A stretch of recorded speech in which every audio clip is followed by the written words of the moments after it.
supper och vi rumbar, vi dansar och vi tummar och kom. Sköna flicka, gå i dansen med mig. Var det du eller var det jag som gick i dansen så bra? Var det du eller var det jag som gick i dansen så bra? Vi supper och vi rumbar. Skandia Ball is a yearly get-together. It's our biggest party of the year. When we do a long dance, there's something about the melody that kind of gets into you, keeps drawing you around the floor, and it's just a very simple step, so you don't have to think about it after a while. The Skandia Folk Dance Society.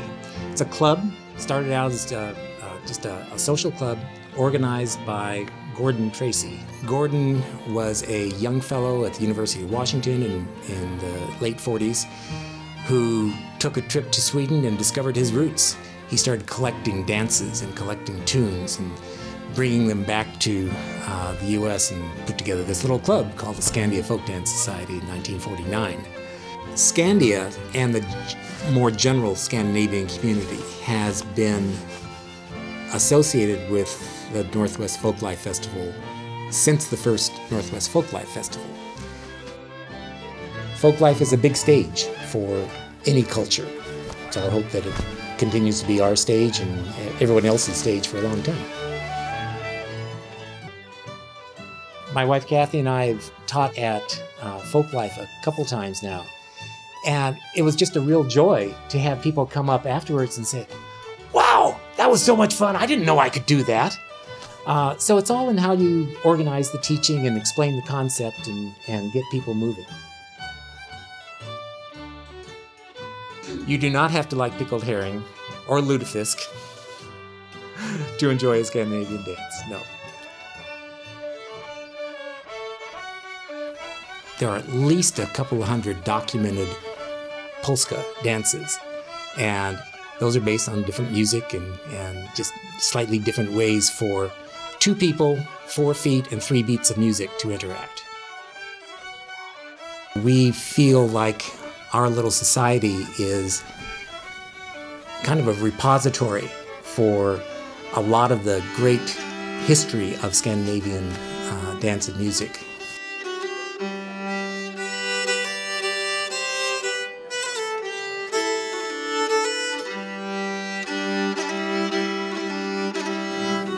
This is the Swedish nyckelharpa.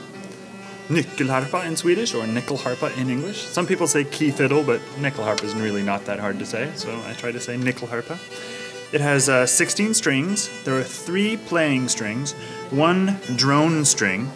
In the old nyckelharpas, the drone used to be in between the playing strings, so we always had a drone string and a instrument and a melody string all the time. But we only have this one left over.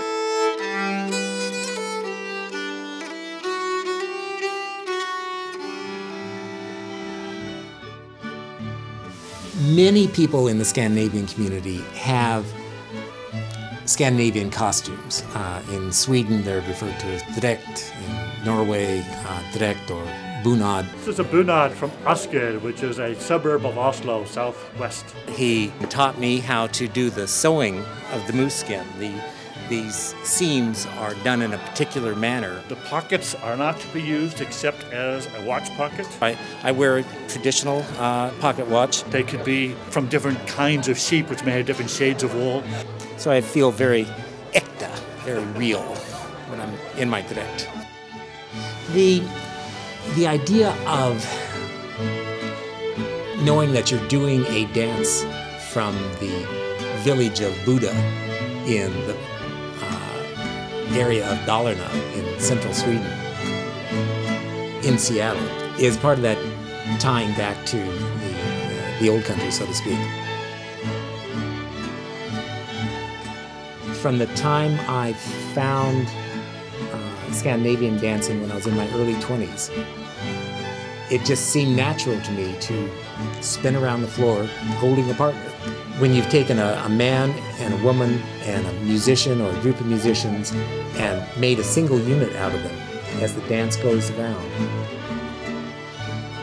that's magic.